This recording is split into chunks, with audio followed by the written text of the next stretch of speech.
Já, núna langar mér að gera skemmtilega rétti fyrir jólin. Það er þessi venjulegu réttir sem hamborgarhryggur, kalkún með fyllingu og risalamand. Það getur verið mismunandi hvort við erum með létt saltaðan hrygg eða þennan venjulega gamla góða. Þennan venjulega gamla góða þurfum við að setja í vatn og láta suðuna koma upp og svo látum við hitann vera svona rólegan að koma í gegn inn í miðju sem er svona kringum 60 gráður í kjarna. Og svo brúnum við hann í ofni og þá verður hann fullkominn. Við byrjum bara að saxa allt í fyllinguna. Svo setjum við fyllinguna í opnfast fat og setjum kalkunabringuna yfir sem við erum búin að hægsteikja í smjöri og ekki bara smjöri.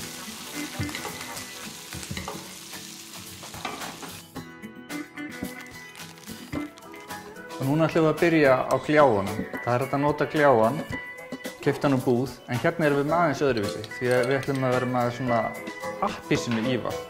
Við ætlum að setja appelsínumarmelaði, sterkt sinnep og moskvatósykur sem er karamelliseraður púðursykur, en auðvitað má náttúrulega líka nota púðursykur.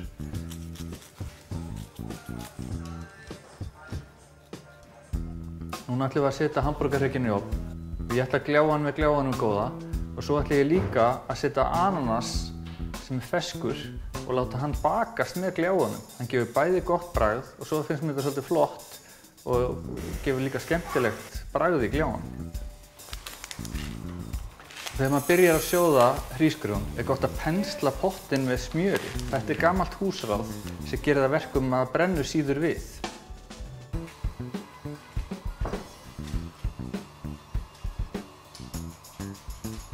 Já, núna er grjónin tilbúinn og þá ætlum við að toppa þetta með að hræra hvítu súkkulaði saman við. Og þá verður grauturinn aðeins fínni fyrir vikið. En þetta er fína útgáfan. Auðvitað er hægt að nota þessa gömlu góðu. Það er ekkert úrelt.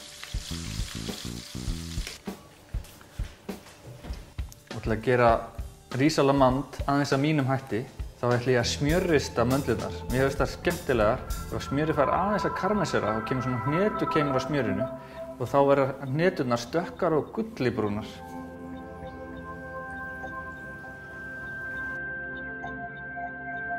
Þá að þetta fer að vera tilbúið, þá skulum við bara færa þetta upp á fat og bjóða fólki velkomið. Þegar maður er undirbúið fyrir jólin, þá þarf ekkert að gera alltaf síðustu stundu.